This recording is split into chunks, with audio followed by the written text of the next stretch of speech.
Okay. Um, Could you maybe give us an overview of the history of the ICT ecosystem, how it's evolved over the past couple decades?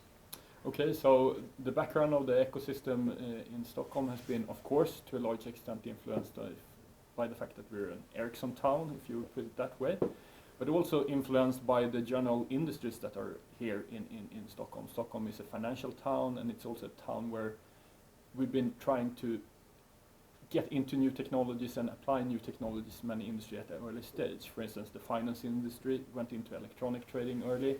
A number of interesting IT and telecoms companies came out of that segment. But also, of course, following in the footpath of Ericsson and mobile industry has been, one of the main ingredients in Stockholm's historically.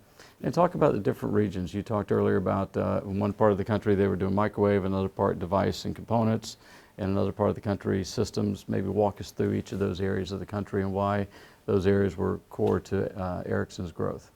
Well, it kind of mirrors Ericsson to some extent. Ericsson has done their main R&D efforts in Stockholm, focusing a lot on the radio base station stuff and the system side of things.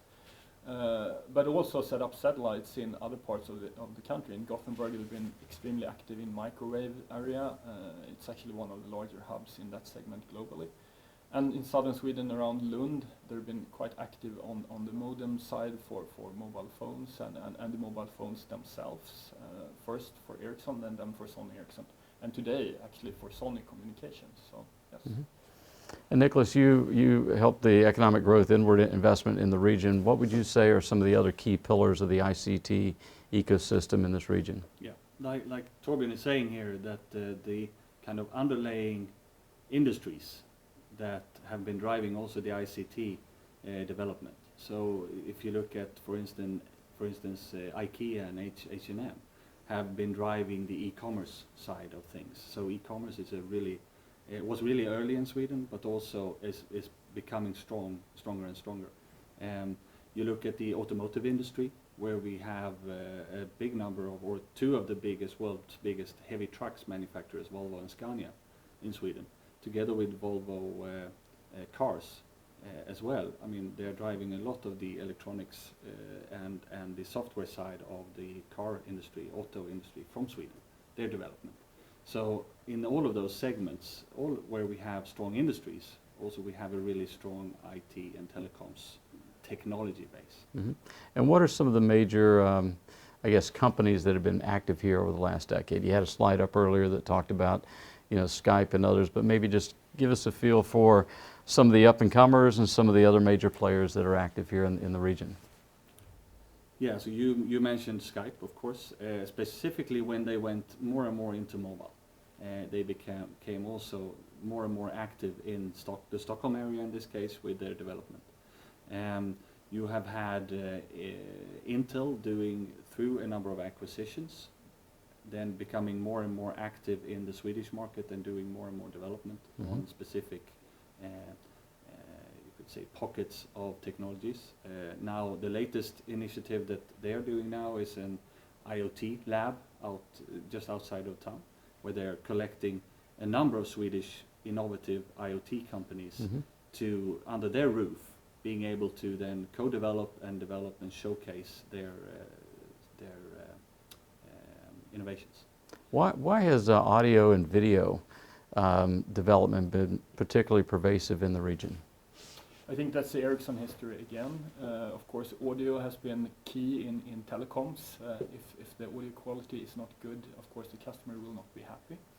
So I think it mirrors that, and that's of course influenced the university and research world that's been putting focus in areas that are of interest to Ericsson, of course.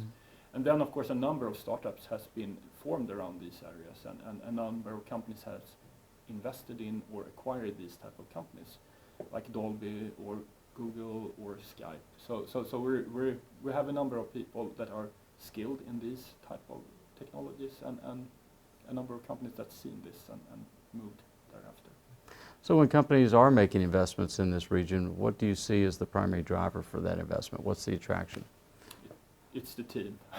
Pardon? I think it's the team almost always. It doesn't matter if it's an industrial company that is acquiring something, or if it's a VC or an industrial VC. They're acquiring the people.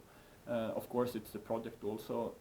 It's a way to fast track their R&D effort. You know, if they're not doing it within their own organization, and kind of saying this is something we're doing, they will look globally and see who's doing this, who's doing power technologies, who's doing interesting UX stuff that we need to be competitive. And if they find it in Stockholm and we can help them in that process, this is where they will make the investment. So.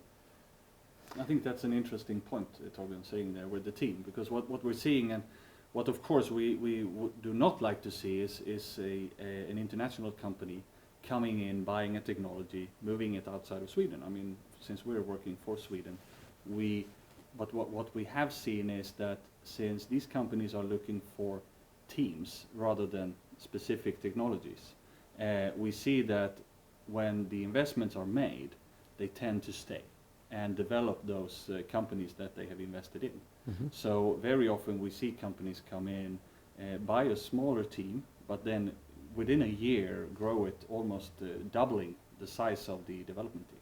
So it's a very interesting move, and I think it has to do with the open innovation ecosystems that are being built everywhere. You know, being able to then work in smaller satellites, developing things together with other units within these bigger companies. Okay. Let me stop it there, and I'm going to ask the second question.